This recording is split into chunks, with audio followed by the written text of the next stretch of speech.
और जो उनकी फैमिली है पूरे यूट्यूब कम्युनिटी की one of the best family, actually one of the best नहीं, जितनों से मैं मिला हूँ उसमें सबसे बेस्ट फैमिली नहीं की है, क्योंकि मैं इनके घर भी कई बार जा चुका हूँ। आंटी बहुत ख्याल ओके। रखती है, जैसे फोर्स जबरदस्ती खाना खिलाती है, बेटा आए हो तो खा के जाओ। अंकल भी बहुत जी मस्त हैं। और ट्रिगर्ड इंसान को तो मैं 2017 से जानता हूँ कि मैंने देखा है फुकरा को मेहनत करते हुए। पर वीडियो उनको बहुत ज्यादा टाइम लगता है, पूरा सोचना पड़ता है, सही से जी। डायरेक्शन देना पड़ता है, तो बहुत टाइम और पैसा लगता है। डेफिनेटली खतरा तो होगा, क्योंकि यूट्यूबर्स जो होते हैं उनका फैन से कनेक्शन थोड़ा ज्यादा होता है कंपेयर टू सेलेब। तो मेक श्योर करवाऊंगा कि अगर फुकरा इंसान जीत के आता है तो एक पर्सनल पार्टी तो बनती ही बनती है। वो सोते सोते भी जीत जाएंगे, मैं बता रहा हूँ। अगर फुकरा इंसान घर में सो भी जाए ना तब भी वो जीत जाएगा, इतनी पांडा गैंग की पावर है। तो लो जी, आज हमारे साथ है जाने माने YouTuber and content creator Maxtern, जिनका नाम है सागर ठाकुर। आप इनको मैक्सटर्न के नाम से जानते हैं क्योंकि इनका चैनल इसी नाम से है। और हाल फिलहाल मैक्सटर्न जो है वो फुल ऑन सपोर्ट दिखा रहे हैं फुकरा इंसान को, जो कि हाल फिलहाल बिग बॉस के घर में है। तो उसके बारे में हम इसे ढेर सारी बातें करने वाले हैं, लेकिन उससे पहले सागर, स्वागत है आपका बॉलीवुड स्पाई में। Thank you so much. Okay, तो पहला सवाल मेरा आपसे यही रहेगा कि आप अभिषेक को कब से जानते हैं और कैसे जानते हैं, कहाँ ये मुलाकात हुई, दोस्ती हुई, शुरुआत हुई? मैं फर्स्ट टाइम अभिषेक मल्हान को देखा था साहिल राणा के चैरिटी इवेंट में। तो हम वहाँ ओके। पे वीडियो एक्चुअली सब एक साथ जूम कॉल पे थे। तो उस समय हमारी ज़्यादा बातचीत नहीं हुई। उसके बाद मुझे पता लगा कि ये भी यूट्यूबर है। तो उनका कोई इवेंट हम्म। था, चेयर म्यूजिकल चेयर से रिलेटेड, तो मुझे हिमांशु भाई ने बुलाया उस इवेंट में। तो मैं फर्स्ट टाइम हम्म। उनसे तब मिला। ये हो गए लगभग 2 साल पहले की बात है ये। ओके। तो अभी अभिषेक बिग बॉस के घर में है, कैसी लग रही है उनकी जर्नी आपको? अभी तक तो अच्छी लग रही है। शुरू में भाई नर्वस थे, मैंने नोटिस किया। फर्स्ट एपिसोड, सेकंड हम्म। एपिसोड, फिर सलमान भाई से जब मिले वो वीकेंड के बाद पहले वाले, तब भी नर्वस थे। सेकंड में थोड़े कम नर्वस थे, थर्ड में अब हम्म। नर्वसनेस उनकी धीरे धीरे करके जाते हुए दिख रही है। तो जर्नी मैंने देखा कि इनका कॉन्फिडेंस लेवल अब थोड़ा थोड़ा करके बढ़ता जा रहा है। Yes yes yes, actually. Okay. तो घर में ना अभिषेक काफी ज्यादा टारगेट भी हो रहे हैं, मतलब देखा जाए तो ऐसा लगता है कि काफी सारे घर वालों का टारगेट जो है वो अभिषेक है। और ज्यादातर बेबिका की तरफ से खासकर ये ज्यादा होता है, वो उन्हें सबसे ज्यादा टारगेट करती हैं। आज तो हम लाइव फीड में देख रहे हैं उनके लिए खाना बनाने से भी वो इनकार कर रही हैं कि मैं इसके लिए रोटी भी नहीं बनाऊंगी। तो थोड़े अपसेट भी है अभिषेक। आप क्या कहना चाहेंगे इस बारे में, क्यों ऐसे मतलब टारगेट हो रहे हैं वो घर के अंदर? वो टारगेट होने का रीजन तो यही है कि इंडस्ट्री वाले, जहां तक मुझे लगता है, यूट्यूबर्स को वो उतनी वैल्यू देते नहीं है जितनी उनको मिलनी चाहिए। उनको लगता है they are superior, they are elite, तो वो शायद उनकी मेंटेलिटी शुरू से रही होगी। और चाहे भाव दे ना दे उससे कोई फर्क नहीं पड़ता, अभिषेक भाई अपना चिल्ला है अंदर। यस। ओके। तो अभिषेक की परवरिश पे कमेंट्स जो है उनको सुनने को मिल चुके हैं। कहा जा चुका है कि भाई ये लड़कियों की बंदा रिस्पेक्ट नहीं करता। और ये सारा मैटर उठा वीकेंड का वार में, सलमान खान ने उनको सपोर्ट भी किया। आप उनको बाहर से जानते हैं, तो आपको लगता है कभी भी वो किसी की डिसरिस्पेक्ट कर सकते हैं जिस लेवल के कमेंट्स जो है घर के अंदर आ रहे हैं? नहीं नहीं नहीं, इनफैक्ट मैं कहूंगा, मैं यूट्यूबर्स में कई सारे यूट्यूबर्स से मिला हूँ। और जो उनकी फैमिली है पूरे यूट्यूब कम्युनिटी की one of the best family, actually one of the best नहीं, जितनों से मैं मिला हूँ उसमें सबसे बेस्ट फैमिली इन्हीं की है, क्योंकि मैं इनके घर भी कई बार जा चुका हूँ। आंटी बहुत ख्याल ओके। रखती है, जैसे फोर्स जबरदस्ती खाना खिलाती है, बेटा आए हो तो खा के जाओ। अंकल भी बहुत जी। मस्त हैं। और ट्रिगर्ड इंसान को तो मैं 2017 से जानता हूँ। तो ये दोनों ओके। भाई भी आपस में काफी अच्छे हैं। एक्चुअली मैं कहूंगा परवरिश पे पहली बात तो क्वेश्चन उठाना चाहिए नहीं था, जब तक कि आप उनको पर्सनली जानते ना हो। अभी आप यस। उनसे बिग बॉस में मिले, वहाँ टास्क मिलते हैं, हो सकता है आप उससे एग्री करो ना करो, लेकिन परवरिश पे जाना है से कि उतना सही नहीं था जितना उन्होंने किया।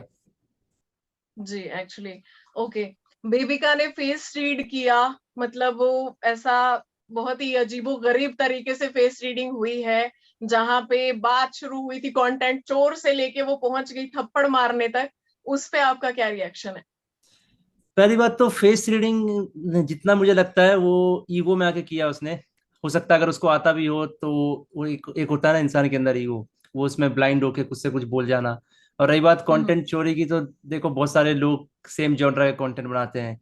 कोई किसी से हम्म। इंस्पिरेशन लेता है, और लेकिन कॉपी करना, कहना ये मुझे ठीक नहीं लगता, क्योंकि अगर आप किसी से इंस्पिरेशन लेते हो तो उसको सही लेवल पे अपने तरीके से बनाना भी मजाक नहीं होता, बहुत मेहनत लगती है। मैंने देखा है फुकरा को मेहनत करते हुए। पर वीडियो उनको बहुत ज्यादा टाइम लगता है, पूरा सोचना पड़ता है, सही से जी। डायरेक्शन देना पड़ता है, तो बहुत टाइम और पैसा लगता है। तो I would say ji. Content copy करना बोलना ठीक नहीं था मेरे हिसाब से। ओके। तो बिग बॉस में जाने से पहले अभिषेक और आपकी कुछ बातचीत हुई थी? बिग बॉस को लेके बोला था भाई ने, लेकिन एक मतलब ये जब शो आया उससे एक महीने पहले के आसपास कुछ जिक्र हुआ था, लेकिन मुझे लगा नहीं था कि वो सही में जाने वाले हैं। मुझे लगा कि मुझे ओटीटी के बारे में एक्चुअली पता भी नहीं था कि बिग बॉस ओटीटी करके कोई शो एग्जिस्ट करता है। ये तब पता लगा जब ये और पुनीत स्टार एक साथ गए तो आर्टिकल्स आए, तब मुझे पता लगा बिग बॉस ओके। ओटीटी नाम का भी कोई शो है। ओके। अभिषेक की एज को लेकर भी बार बार कमेंट आते हैं, जो कि शायद आने नहीं चाहिए, ऑडियंस को भी यही लगता है। उनकी एज को भी बार बार जो है टारगेट किया जाता है, ये 25 साल का है, 25 साल का है। उस पे क्या कहना चाहेंगे आप? अरे तो एज को टारगेट किया ही क्यों जा रहा है? अगर कोई 25 साल का है, काम कर रहा है, तो एज बीच में लाने की बात ही नहीं होती। रिस्पेक्ट देखो, वो एज पे डिपेंड करना भी नहीं चाहिए। आप रिस्पेक्ट दो, रिस्पेक्ट लो, सिंपल सी बात है। एज फैक्टर होना ही नहीं चाहिए बीच में। ओके।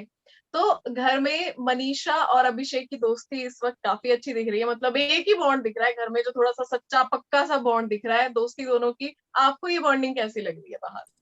फिलहाल के घर के अंदर जो है, अभिषेक और मनीषा ही जो मेरे को लग रहे हैं कि अंदर सही पर्सनैलिटी है। बाकी सब खुद को फेक दिखाने की पूरी कोशिश कर रहे हैं। चाहे वो हम्म। अविनाश हो गया, बेबी का तो चलो उसका तो थोड़ा बचपना वाला हरकत ज्यादा है, वो ओवर रिएक्ट करती है, तो उसका मैं कुछ अभी कहूंगा नहीं। और भी जितने ये हो गए, क्या बोलते हैं, जिया शंकर का मुझे थोड़ा सा लगा कि वो थोड़ा सा फेक कर रही है खुद को। उसके बाद हम्म। सबसे ज्यादा मुझे लगा पूजा मैम जो है, पूजा भट्ट जो भी है, तो उनका मुझे सबसे ज्यादा लग रहा है कि उनके अंदर ये सुपरमेसी है कि वी आर ओल्ड, मतलब आई एम ओल्ड तो मैं ही सही होंगी, तुम गलत हो गए, तुम्हें एक्सपीरियंस नहीं है। तो मुझे लगता है सबसे ज्यादा फेक अगर कोई कर रहा है तो वो पूजा भट्ट है। ओके। इस वक्त किससे अभिषेक को सबसे ज्यादा बच के रहना चाहिए घर के अंदर, जो कि आपको लगता है कि दोस्ती की आड़ में वार कर सकता है पीठ पीछे? जहां तक मुझे लगता है, Jiya Shankar number one okay. Priority पे रहेगी, क्योंकि ओके। मुझे उसका थोड़ा थोड़ा समझ में आ रहा है कि उसको किसके साथ दोस्ती रखनी है, वो खुद कंफ्यूज है। अविनाश के सामने वो अभिषेक के बारे में बुराई करेगी, वो चिढ़ जाती है। फिर जब अभी कभी अभिषेक के साथ वो अच्छे से बात करेगी, तो मुझे लगता है जिया शंकर थोड़ा सा बच के रहना पड़ेगा उससे। ओके। तो अविनाश का ना एक एक कमेंट आया था स्टार्टिंग में, यूट्यूबर्स को लेकर, जब अभिषेक ने पुनीत को सपोर्ट किया घर के अंदर, तो अविनाश ने कहा था कि अरे अरे है तो दोनों सेम ट्यूब के। आपका क्या रिएक्शन था उस टाइम पे? देखो, मैं अविनाश को टू बी ऑनेस्ट इससे पहले मैं जानता भी नहीं था। और रही बात जिस तरीके से वो यूट्यूबर्स को नीचा दिखाने की कोशिश कर रहे थे, हम्म। एक नॉर्मल यूट्यूबर भी अगर देखा जाए तो उससे ज्यादा पॉपुलैरिटी, अगर ओटीटी की बात की जा रही तो ऑब्वियसली उससे ज्यादा पॉपुलैरिटी और फैन मीटअप में उससे ज्यादा कनेक्शन होगा ऑडियंस से। तो अविनाश को अभी आइडिया ही नहीं है कि यूट्यूबर्स क्या चीज है, जब तक कि वो किसी के फैन मीटअप में नहीं आ जाता। ओके। इस वक्त कौन लग रहे हैं ऐसे, अभिषेक के अलावा आपको कौन तीन ऐसे लोग लग रहे हैं जो अभिषेक को टक्कर का मुकाबला दे सकते हैं इस गेम में? टक्कर का मुकाबला तो नहीं दे सकते, लेकिन हाँ runner up, second runner up ये आ सकते हैं, क्योंकि टक्कर का तो अभी कोई है ही नहीं अभिषेक के घर के अंदर, कोई नहीं है अभिषेक के टक्कर का फिलहाल, क्योंकि ये वन तरफा साइड जा रहा है। अगर पुनीत सुपरस्टार होते तो कंफ्यूजन जी। होती कि पुनीत जीतेगा कि फुकरा जीतेगा, लेकिन जैसे ही पुनीत गया बाहर, उसके बाद ये वन ओके। साइडेड मैच हो गया, ये फुकरा इंसान के साथ ही जा रहा है। और जो तीन नाम मुझे लग रहे हैं जो अभिषेक के बाद आएंगे, मनीषा, ये मुझे लग रही है टॉप थ्री में डेफिनेटली आएगी। मनीषा के बाद समहाउ आई फील लाइक कि पूजा भट्ट भी आ ही जाएगी। उसके बाद थर्ड नंबर पे मुझे लगता है जिया शंकर। ओके। तो जागर इस बात से आप भी एग्री करेंगे कि ये पहली बार नहीं है जब किसी यूट्यूबर को बिग बॉस का ऑफर आया हो। बहुत सारे यूट्यूबर्स को बिग बॉस का ऑफर आता है, लेकिन वो जाते नहीं है, वो इग्नोर कर देते हैं, रिजेक्ट कर देते हैं कि उनको नहीं जाना। लेकिन कहीं ना कहीं अभिषेक ने कदम अपने आगे बढ़ाए हैं। और अब आपको लगता है मतलब ऐसा कि बाकियों के लिए भी रास्ता खुल चुका है? अब थोड़ा सा हम यूट्यूबर्स को देख सकते हैं आने वाले टाइम में बिग बॉस के घर के अंदर, अगर हम आपकी भी बात करें तो? देखो, मेरे को इनवाइट आएगा तो मैं चला जाऊंगा, इनवाइट तो भेजे पहली बात। और रही बात यूट्यूबर्स को इनवाइट, तो इससे पहले भी आया है, एक दो साल पहले जी। आशीष चिंचलानी को भी आया था, शायद उसने उन्होंने रिजेक्ट कर दिया। लेकिन फुकरा के ओटीटी जीतने के बाद, इफ ही विंस, जो कि मुझे लगता है ही विल डेफिनेटली विन, काफी सारे जी। यूट्यूबर्स को इसमें इंटरेस्ट आएगा कि बिग बॉस में जाना चाहिए। क्योंकि देखो, ये एक ऐसा प्लेटफॉर्म है जहाँ पे आपको अपनी रियल पर्सनैलिटी दिखाने का मौका मिलता है। और रियल पर्सनैलिटी उसमें आप दिखा सकते हो कि एक्चुअली में कोई सेलिब्रिटी आपके सामने है, तो उसके सामने आपका एक्चुअल बिहेवियर कैसा रहेगा, वो उनके झुकाव में जाएगा या उनके मतलब उनके टक्कर का जाएगा। तो मुझे लगता है बहुत सारे यूट्यूबर्स को अगर इनवाइट जाता है तो they will definitely come. Okay. अगर आपको मौका मिलता है अभिषेक के लिए घर में कोई एक एक मैसेज भेजने का, तो वो मैसेज क्या होगा जिनसे उनकी गेम और ज्यादा स्ट्रांग हो सकती है? मैं बस अभिषेक को ये कहूंगा, ब्रो, ओवर थिंक मत करो। बाहर तुम्हें जितना सपोर्ट मिला ना, तुम उसकी इमेजिन भी नहीं कर सकते, क्योंकि अभिषेक को भी आइडिया भी नहीं है कि बाहर उसके कितने फैंस, नए फैंस बन चुके हैं। मैं बस यही कहूंगा, यस। नर्वस ना, सॉरी, ओवर नर्वस ना हो, क्योंकि अभिषेक भाई जी थोड़े से नर्वस तो हो जाते हैं सलमान भाई के सामने, थोड़े थोड़े। जी जी जी जी जी। वो थोड़ा रिस्पेक्ट वाला फैक्टर आता है वहां पे। अपनी वीडियोस में भी बार बार वो कहते हैं कि मैं मिलना चाहता था, मैं बहुत रिस्पेक्ट करता हूँ सलमान भाई की। तो शायद उसकी वजह से भी ऐसा हो रहा है, वो थोड़े से डेफिनेटली। नर्वस वो हो जाते हैं। यस। तो यहाँ पे इस वक्त ना पहली बार ऐसा हुआ है बिग बॉस के इतिहास में ना कि ये मुकाबला ना मतलब वन साइडेड ही लग रहा है, क्योंकि पूरे जो यूट्यूबर्स हैं वो सब एक तरफ हो गए हैं और बिग बॉस की ऑडियंस भी एक तरफ है। तो ये जो प्यार मिल रहा है, मतलब ये देख के क्या लग रहा है, कैसा लग रहा है आपको? बहुत अच्छा लग रहा है, और ऊपर से ये ओटीटी में हुआ है तो ज्यादातर ऑडियंस जो वोट कर रही है वो वही ऑडियंस, जेंजी ऑडियंस या फिर जो यंग ऑडियंस है वो वोट करेगी। जो बिग बॉस की कोर हम्म ऑडियंस हो गई, uncle aunty, I don't think कि वो इतना टाइम देंगे वोट देने में अपने फेवरेट लोगों को। हो सकता है 10 में से 4 या 5 वोट दे दे, लेकिन जो होते हैं, हम्म जो यूट्यूबर्स के फैन बेस होते हैं, अगर उसके 10 फैन है, लॉयल फैन है, तो डेफिनेटली 7 से 8 लोग तो वोट करेंगे ही करेंगे। तो इस चीज में यूट्यूबर्स आगे निकल जाते हैं, स्पेशली अगर प्रोग्राम ओटीटी पे दिखाया जा रहा है। ओके। अगर हम सब कंटेस्टेंट्स को देखें इस वक्त बिग बॉस के घर में, आपको सबसे वीक कौन लग रहा है कि जिसका भाई कुछ है ही नहीं, ये है क्यों ऐसा? सबसे वीक साइरस, क्योंकि वो ओके। नॉर्मल इंसान है। मुझे जहां तक मुझे लगता है वो बस अपना इंजॉय कर रहे हैं, उनको किसी से मतलब नहीं है, वो सब टाइम वो बस अपने काम से काम रखते हैं, और ज्यादा वो ओके। इंटरेक्ट भी नहीं करते हैं किसी भी, मतलब मोस्टली क्या है, बिग बॉस में लोगों को झगड़ा देखना पसंद है, तो वो उस चीज से भी दूर रहते हैं। तो उनके पास या कोई रीजन है नहीं लोगों को, उनके पास कोई रीजन नहीं है कि लोग उनको वोट करें फिलहाल के लिए। जी। ओके। अगर हमारे जो फुकरा इंसान है वो जीत जाते हैं बिग बॉस ओटीटी, तो मतलब आपको लगता है उनको जाना चाहिए बिग बॉस 17 में भी? हाँ, अगर टाइम मिलेगा तो वो डेफिनेटली जाएंगे। मुझे लगता है फुकरा इंसान बिग बॉस में तभी जाएगा, क्योंकि जहां तक मुझे लगता है बिग बॉस मेन जो होता है वो 2-3 महीने बाद शुरू हो जाएगा, नया वाला। तो वो अगर जाएगा तो बहुत सारी वीडियो बनाने का, अगर उसको टाइम मिला तो वो जाएगा, नहीं तो अगर, हो सकता है उसकी पर्सनल चॉइस है, अगर उसका मन हुआ तो चला जाएगा। क्योंकि अभी भी अगर आप देखो तो फुकरा इंसान जो अंदर गया हुआ है वो बाहर कई सारी वीडियोस बना के गया है, यस। जो वो रेगुलर यस। अपलोड कर रहा है वीकली। यस। यस। अपने काम को भी उन्होंने तवज्जो उतनी दे रखी है जितना ये साथ साथ में सब कुछ मैनेज कर रहे हैं। आपको लगता है कि अगर आगे चल के यूट्यूबर्स ने, फिलहाल अगर यूट्यूबर्स ने आना शुरू कर दिया बिग बॉस के घर में, तो जो सेलेब्स हैं उनके लिए थोड़ा खतरा हो सकता है? डेफिनेटली खतरा तो होगा, क्योंकि यूट्यूबर्स जो होते हैं उनका फैन से कनेक्शन थोड़ा ज्यादा होता है कंपेयर टू सेलेब्स। वो ऑडियंस से हम्म जुड़ के रहते हैं, और सेलिब्रिटी का क्या होता है कि उनका कोई गाना आएगा वो ऑडियंस को पसंद आएगा, लेकिन वो पर्सनल कनेक्शन नहीं होता सेलेब्स के बीच में।